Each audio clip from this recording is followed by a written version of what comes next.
The Grizzlies and the Suns are likely the NBA's two most trash-talking teams right now, and both of them are losing face. Do you know what I find appealing about it? When Aaron Gordon dunked and posterized the Phoenix Suns in an overtime victory on Christmas Day, the team received exactly what it deserved.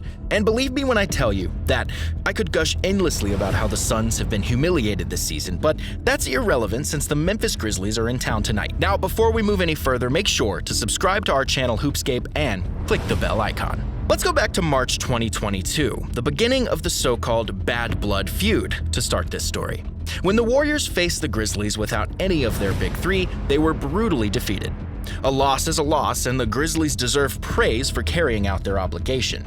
The Memphis players, however, decided to get onto Twitter following the game and put "strength in numbers," mocking the Warriors' catchphrase. Later in an interview, Dillon Brooks made some digs at Andre Iguodala and went on to refer to them as a dynasty without ever having witnessed a conference finals game, much less the finals themselves. Dillon Brooks said, "Keep building this dynasty." In any case, I believe I will start referring to this person as Dillon Dynasty Brooks. The scenario was thus set, and when the playoffs rolled around, the basketball gods decided to play matchmaker.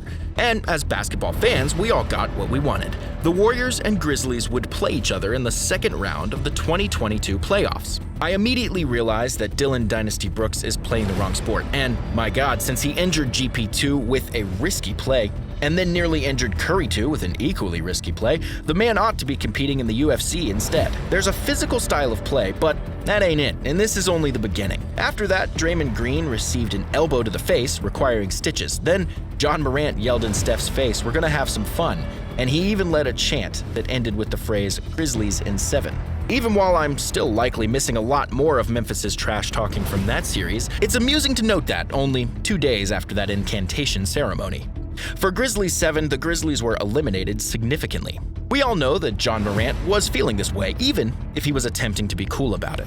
Everything should have ended there, with the Warriors winning and the Grizzlies losing, but for some weird reason, the young Memphis squad in their heads, Dillon Brooks stated this, and more in their exit interview, indicating that it was only the beginning. Brooks said, "You know we are young and they're getting old, so they know we're coming every single year." He continued to fan the blaze after suffering a dreadful 6-game loss. This guy has to go to a shrink or something. The worst part is that it doesn't stop there. Memphis will have a target on its back, according to a summer interview Draymond gave. Draymond said, "So I think now they're gonna get their reality check." The Grizzlies put the saying in their locker room, so it would appear that they took it to heart. However, if you thought their story ended there, think again. Everything is essentially just getting started now, because a month or two before the season began, Morant and Draymond were having a Twitter argument when he abruptly said that he wanted the Warriors for Christmas. He used the word "wanted" as a statement and added an exclamation point after. I must display the soundbite to you. Morant said, "I would have cooked him too." The interviewer said, "You would have cooked Michael Jordan." They argue that young people have no fear, but if you ask me, this is going a bit too far. When the crucial day finally arrived, Morant had no idea that the Warriors would completely humiliate him and his squad once more, this time on Christmas. The Warriors were therefore lacking in personnel, as they were without Steph Curry and Andrew Wiggins.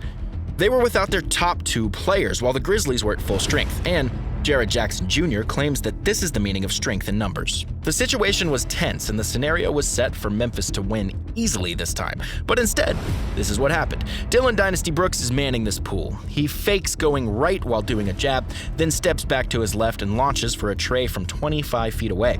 Here's another view of Dillon Dynasty Brooks JP3 guarding the pool as he runs to the right and misses Mr. Dynasty, who was only a few feet away. As the pool was already releasing his shot and the Warriors were already completely outshining the Grizzlies, going 18 for 44 from beyond the arc, Memphis was helpless to halt the assault. Now, while this is going on, Draymond Green makes fun of Brooks for missing a free throw. His highlight of the evening must have been getting completely roasted by Clay when hitting the deck while traveling and throwing up bricks. Clay saying, "Oh, now you can't talk dynasty, we haven't won before." However, his accomplice, John Morant, wasn't much better either. After all, he's the king of practically everything in his field. Up to date, how many highlight dunks must this guy have missed? I'm not sure how he manages to do it, but he always manages to muck up these highlight reels. And I believe Jaws Almost Morant should be his new moniker. Anyway, he nearly dunked on Jeremy Lamb on Christmas, living up to this moniker. Man, for God's sake, he has to get in touch with Aaron Gordon for some advice on dunking highlights. This John Morant got his first defender after his second highlight of the evening. But as Morant tried to lay it in, Draymond entered the frame, obstructed the shot, and then roared in Morant's face as he fell to the ground. This John Morant got by his first defender after his second highlight of the evening. But as Morant tried to lay it in, Draymond entered the frame, obstructed the shot, then roared at his face as he fell to the ground. Oh my god, talk about inappropriate trash talk. This is Jaws Draymond special.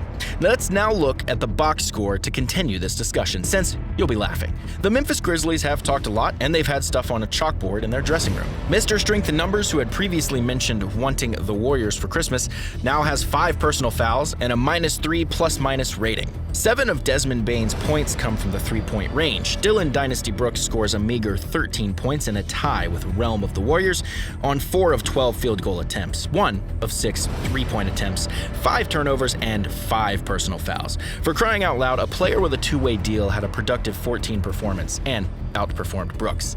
Ladies and gentlemen, this is the reason you shouldn't talk about dynasties in advance.